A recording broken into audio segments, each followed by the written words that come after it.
Human sa 7 ka tuig, opisyal na nga gibalik ang subang sinugdanan og panagtagbo karong adlaw Biyernes, August 7, 2026. Isip usa sa mga dagkong aktibidades sa Kadayawan 2026. Katapusang nahitabo ang maong kalihukan ni atong tuig 2019 ug karon lamang kini gipasig uli isip pagsugat sa unang pagsubang sa adlaw ug pagsugod sa kasaulugan sa Kadayawan.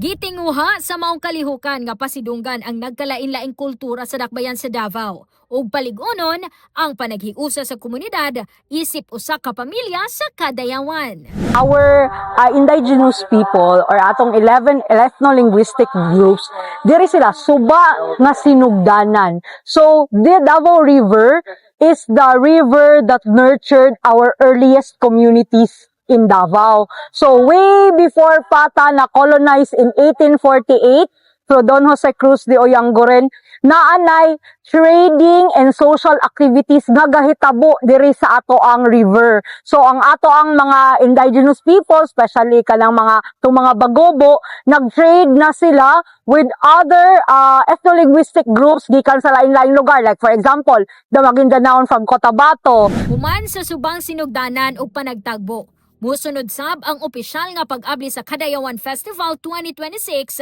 alas 5:30 sa hapon sa Magsaysay Park.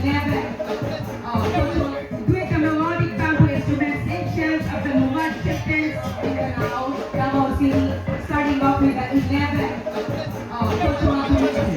Yes, in spite of the diversity, there is unity between the different. Kasama mo sa balita og serbisyo publiko, Radzuman Karing Beltran, Tatok Everman.